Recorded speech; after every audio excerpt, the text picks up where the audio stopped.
Hello and welcome to Rathod Science Academy. So ఈరోజు మనం ఈ క్లాస్లో 5th September 2024 సంబంధించిన కరెంట్ అఫైర్స్ తెలుగులో చూద్దాం. So let's get start with our discussion. Okay, so ఇక్కడ నేను అరౌండ్ 12 ఆర్టికల్స్ అయితే ఈరోజు నేను డిస్కషన్లోకి తీసుకొని ప్రతి ఒక్కటి అనలైజ్ చేయడానికి చూస్తున్నాను.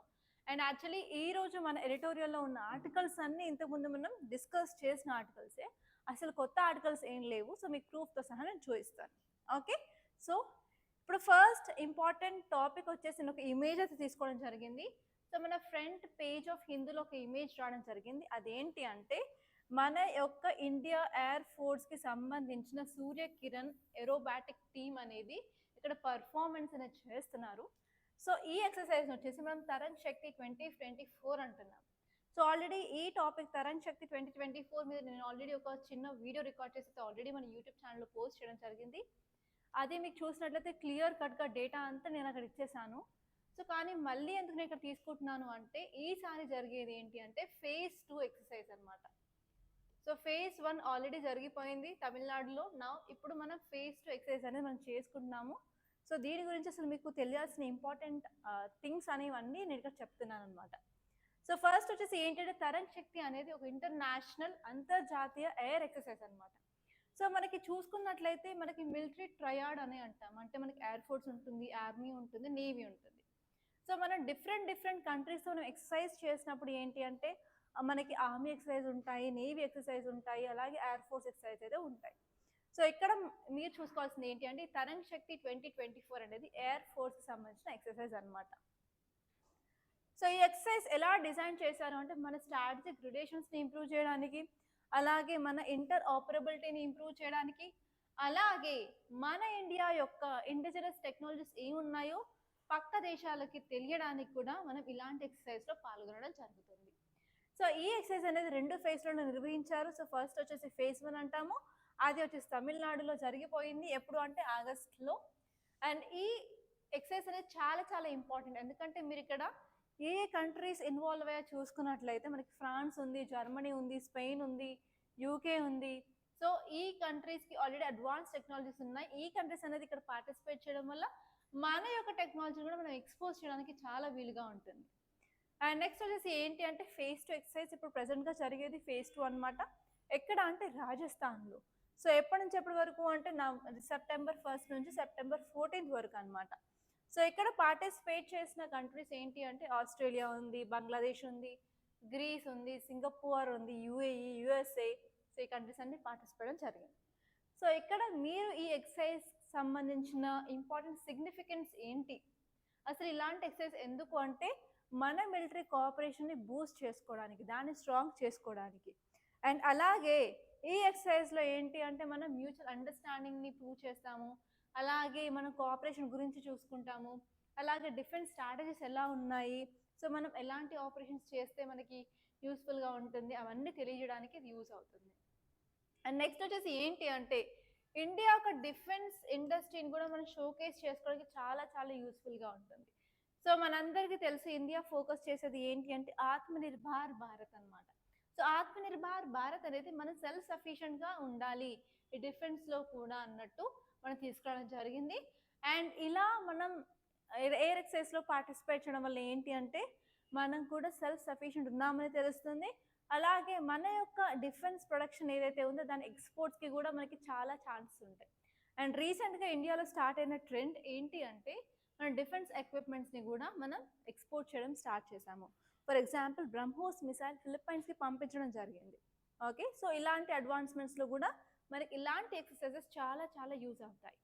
అండ్ నెక్స్ట్ వచ్చేసి ఏంటి అంటే మనం పక్క దేశాలతో మంచిగా ప్రాపర్ స్ట్రాటజిక్ రిలేషన్స్ మెయింటైన్ చేయాలన్నప్పుడు కూడా మనకి ఇలాంటి డిఫెన్స్ ఎక్విప్మెంట్స్ పార్ట్నర్షిప్స్ అనేవి చాలా ఇంపార్టెంట్. సో ఇలా చేయడం వల్ల ఏంటంటే జాయింట్ వెంచర్స్ కూడా మన ఫ్యూచర్లో తీసుకురావడానికి చాలా యూస్ఫుల్గా ఉంటుంది. ఓకే, సో ఈ పాయింట్స్ గుర్తుపెట్టుకుంటే సరిపోతుంది. అండ్ నెక్స్ట్ టాపిక్ వచ్చేసి ఏంటి అంటే Modi takes aim at China in Brunei, says India does not back expansionism. So మనందరికీ తెలుసు మన ప్రైమ్ మినిస్టర్ బ్రునాయ్ విజిట్లో ఉన్నారు అని. అండ్ బ్రునాయ్ వచ్చేసి ఎక్కడుంది, ఏషియన్ కంట్రీస్లో ఒక ఇంపార్టెంట్ కంట్రీ. అండ్ ఆ బ్రునాయ్ లొకేషన్ వచ్చేసి ఈవెన్ మన స్ట్రైట్ ఆఫ్ మలక్కాకి చాలా దగ్గరగా ఉంటుంది, అండ్ సౌత్ చైనా సీకి కూడా. అవునా?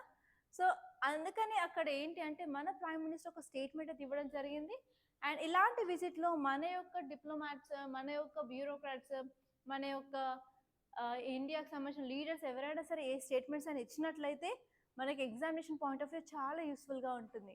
సో మీరు సబ్స్టాన్షియేషన్ యూస్ చేయడానికి కానీ, ఎగ్జాంపుల్గా రాయడానికి కానీ, ఈవెన్ ఎస్సే స్టార్ట్ చేయడానికి కానీ, సో వివిధ రకాలుగా మీరు దాన్ని యూజ్ చేసుకోవచ్చు. సో అందుకని ఇలాంటి స్టేట్మెంట్స్ చాలా చాలా ఇంపార్టెంట్.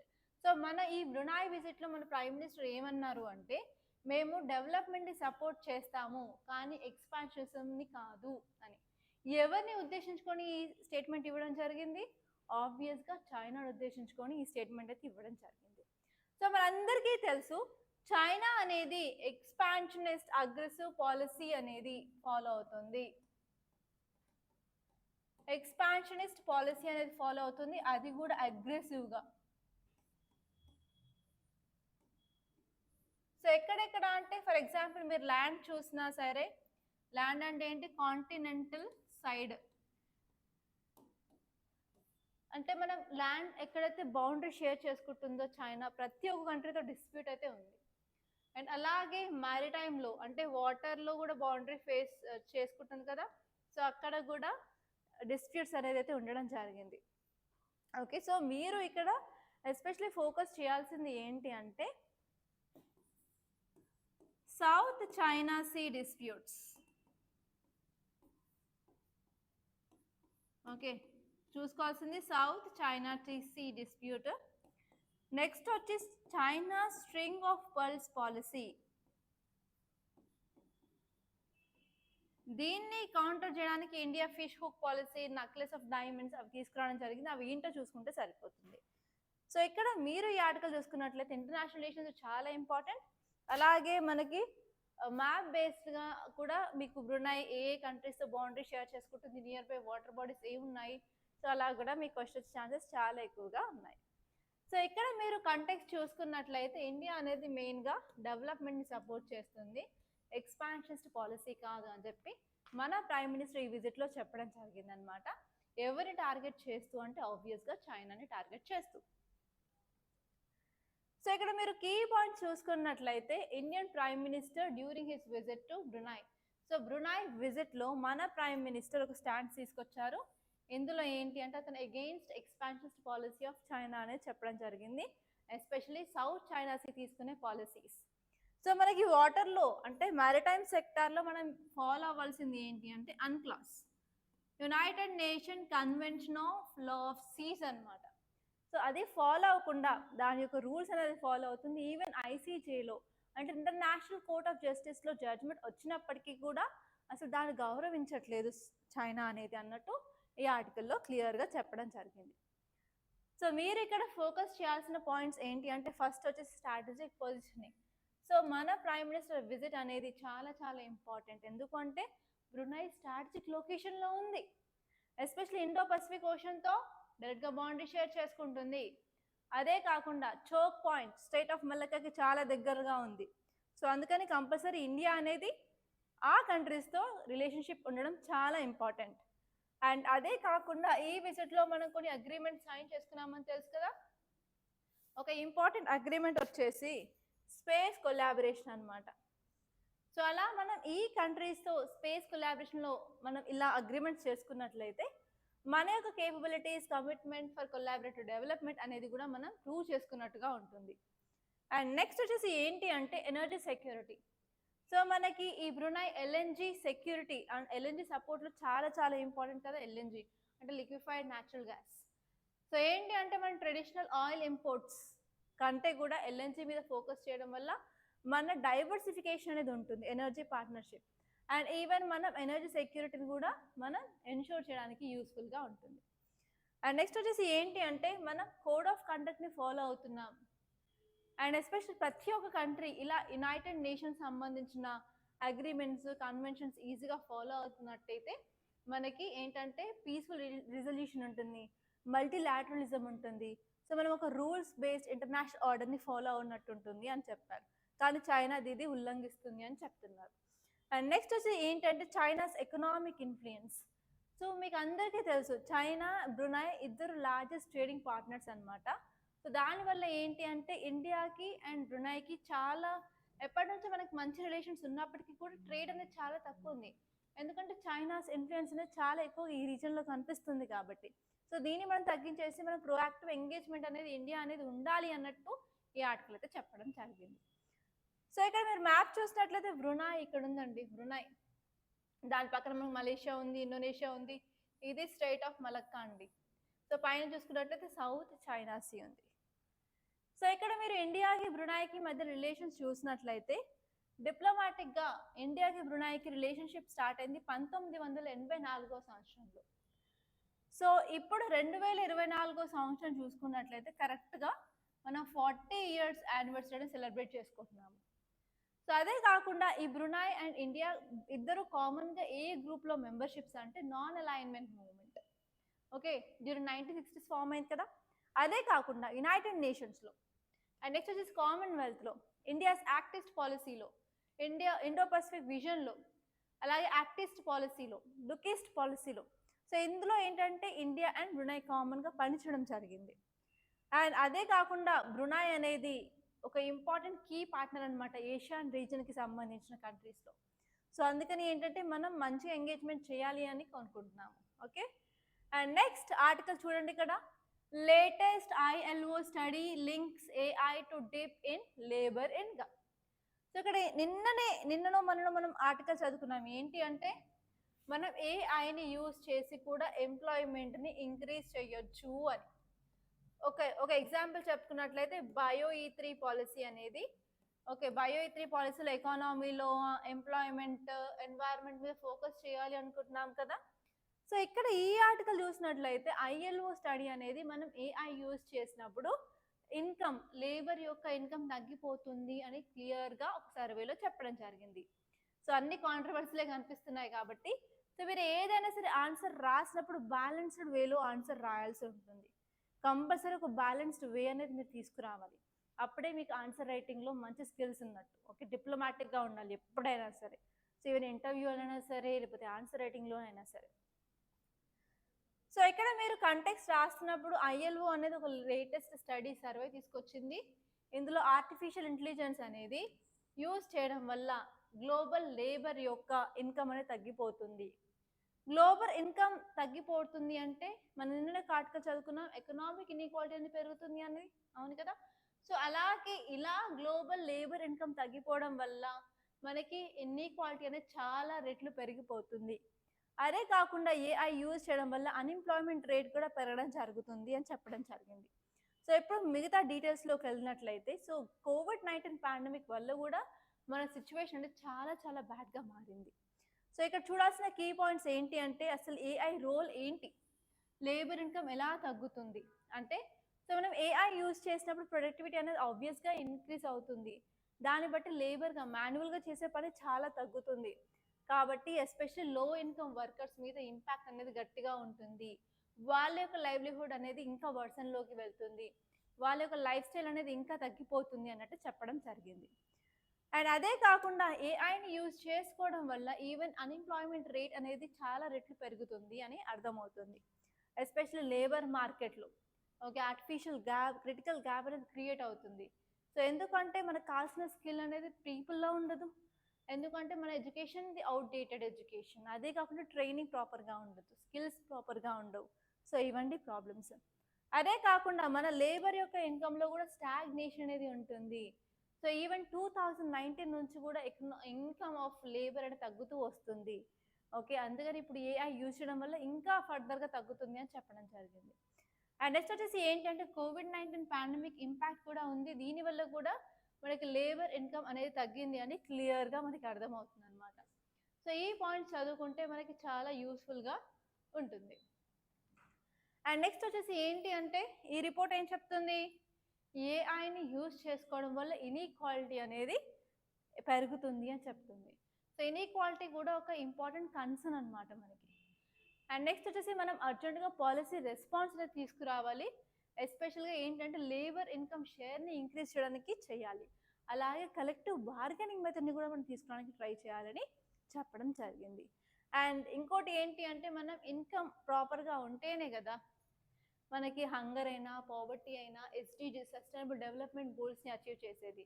సో ఇక్కడ ప్రాబ్లం వచ్చేసి ఏంటంటే ఇన్కమ్ ఇన్ఈక్వాలిటీ ఉండడం వల్ల ఈవెన్ సస్టైనబుల్ డెవలప్మెంట్ గోల్స్ని కూడా అడ్రస్ చేయలేకపోతాము అన్నట్టు ఇక్కడ క్వశ్చన్ మార్క్ అయితే ఇవ్వడం జరిగింది.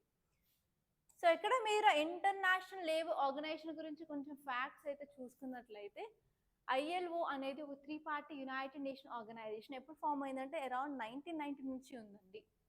సో 1990లో మేజర్ ఈవెంట్స్ మీరు హిస్టరీలో చూసుకున్నట్లయితే అప్పుడు ఏముంటుంది, జలియన్ వాలాబాగ్ మెసాకర్ ఉంటుంది, లేకపోతే రౌలట్ యాక్ట్ ఉంటుంది. సో ఆ కాన్సెప్ట్ కూడా మీరు కనెక్ట్ చేసుకోవడానికి ట్రై చేయాల్సి ఉంటుంది. అండ్ వచ్చేసి ఏంటి అంటే ఆబ్జెక్టివ్స్ ఏంటి అంటే మనం స్టాండర్డ్స్ని, ఫండమెంటల్ ప్రిన్సిపల్స్ని, రైట్ అట్ వర్క్ని అవి కూడా మనం ఇంప్రూవ్ చేయాలి. అదే కాకుండా మన గ్రేటర్ ఆపర్చునిటీని ఉమెన్కి, మెన్కి ప్రొవైడ్ చేయాలి. అలాగే డీసెంట్ ఎంప్లాయ్మెంట్ని ప్రొవైడ్ చేయాలి.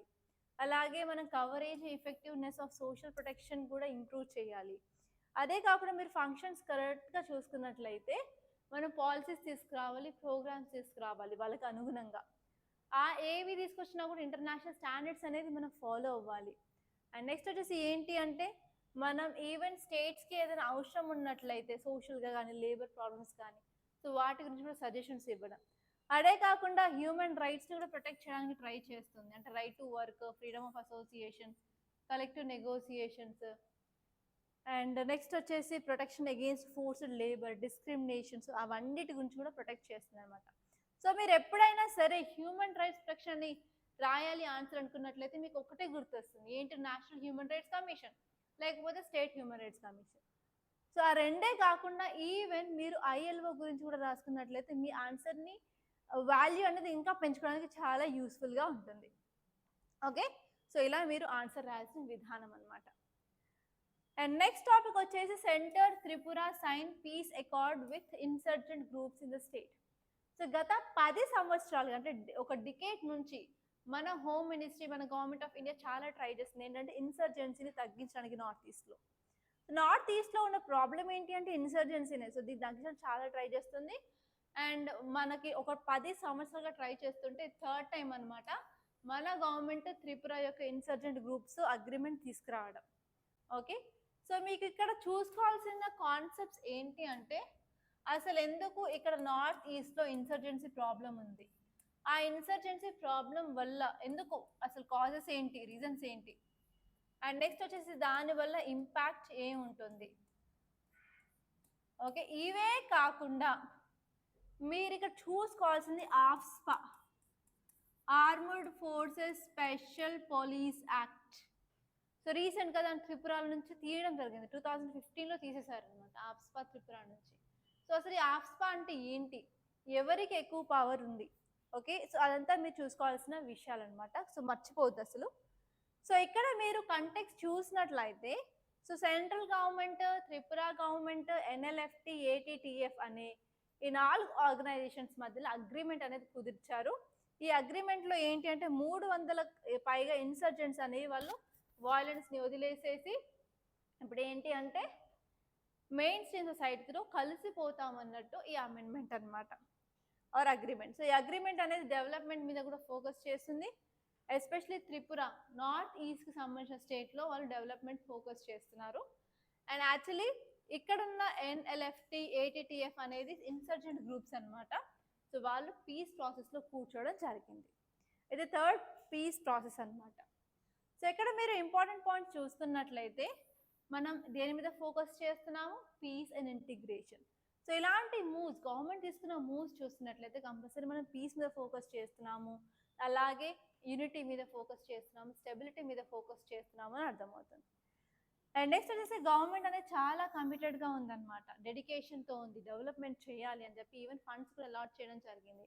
డెవలప్మెంట్ అనేది చాలా important compare to military deployment. అక్కడ ఆఫ్స్పా ఉంచడం కంటే కూడా వాళ్ళు డెవలప్మెంట్ చేయడం వల్ల ఇలాంటి ఇష్యూస్కి మనకు సొల్యూషన్ అనేది దొరుకుతుంది అని చెప్పడం జరిగింది. అండ్ నెక్స్ట్ వచ్చేసి ఏంటంటే వాళ్ళు ఎస్పెషల్లీ ఈ నార్త్ ఈస్ట్లో ఉండే వాళ్ళు చాలామంది ట్రైబల్స్ సంబంధించిన వాళ్ళు ఉంటారు. సో వాళ్ళకంటూ ఒక డిస్టింక్ట్ కల్చర్ ఉంటుంది. సో దాన్ని ప్రిజర్వేషన్ చేసుకోవడం కూడా చాలా చాలా ఇంపార్టెంట్ అనమాట. అదే కాకుండా ఇప్పుడు గవర్నమెంట్ చాలా ఇన్వెస్ట్మెంట్ అనేది పెట్టడానికి రెడీగా ఉంది. దానివల్ల సస్టైనబుల్ గ్రోత్ మీద ఫోకస్ చేస్తున్నారు. అలాగే ఇలాంటి కాన్ఫ్లిక్ట్స్ అనేవి తగ్గుతాయి అని అయితే క్లియర్గా చూడడం జరిగింది అనమాట. అండ్ నెక్స్ట్ ఇంకొక ఆర్టికల్ చూసుకున్నట్లయితే South Africa India impact on submarine rescue mission. So ఇక్కడ మీరు ఫోకస్ చేయాల్సిన సబ్మెరైన్ అంటే ఏంటి? సబ్మెరైన్ అంటే ఏం లేదండి, అండర్ వాటర్ షిప్ అనమాట. సో ఈ సబ్మెరైన్స్ మనకు రెండు రకాలు ఉంటాయి. ఒకటేమో డీజిల్ పవర్డ్, నెక్స్ట్ వచ్చేమో న్యూక్లియర్ సబ్మెరైన్. సో రెండింటి గల advantage and disadvantages and comparison మాత్రం మీకు కంపల్సరీ చూసుకోవాల్సిన అవసరం ఉంది. సో ఇప్పుడు ఈ ఆర్టికల్ చూస్తే మీకు ఏం అర్థమవుతుంది అంటే ఇక్కడ సౌత్ ఆఫ్రికా సంబంధించిన నేవీ అలాగే ఇండియాకి సంబంధించిన నేవీ అనేవాళ్ళు సో అగ్రిమెంట్ అనేది తీసుకురావడం జరిగింది. ఈ అగ్రిమెంట్లో ఏంటి అంటే ఈ రెండు దేశాలకి సబ్మెరైన్ రెస్క్యూ సపోర్ట్ సిస్టమ్ అనేది ఉంటుంది. సో సపోజ్ ఇప్పుడు ఏదైనా యాక్సిడెంట్ అయ్యి సౌత్ ఆఫ్రికా వాళ్ళది సబ్మెరైన్ దొరకట్లేదు, ప్రాబ్లంలో ఉంది అంటే ఇండియా అక్కడికి వెళ్ళి వాళ్ళని రెస్క్యూ చేస్తుంది అనమాట. సో ఇదే సబ్మెరైన్ రెస్క్యూ మిషన్. సో ఇప్పుడు మీరు డీటెయిల్స్ చూసుకున్నట్లయితే ఈ అగ్రిమెంట్లో ఇండియన్ నేవీ అనేది అసిస్టెన్స్ అనేది ప్రొవైడ్ చేస్తుంది. ఎలా అంటే ఇండియా అనేది డీప్ సబ్మర్జెన్స్ రెస్క్యూ వెసల్ అనేది తీసుకొస్తుంది. సో దానివల్ల ఏంటి అంటే టూ నేవీస్కి మధ్యలో సంబంధాలు కూడా ఇంప్రూవ్ అవుతూ ఉంటాయి. సో అలాగే మెరిటైన్ సేఫ్టీ ప్రొవైడ్ చేయొచ్చు, మ్యూచువల్ కోఆపరేషన్ ఉంటుంది.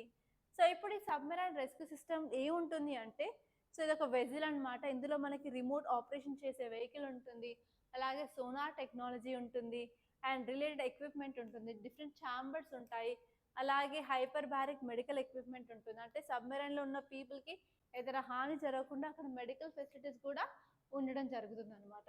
సో మనకి ఇన్ఫర్మేషన్ వచ్చినట్లయితే వెంటనే దీన్ని మనం లాంచ్ చేస్తాము. సో మనం ఎయిర్ యూజ్ చేయొచ్చు, రోడ్ యూజ్ చేసుకోవచ్చు, మొబిలైజ్ చేయొచ్చు.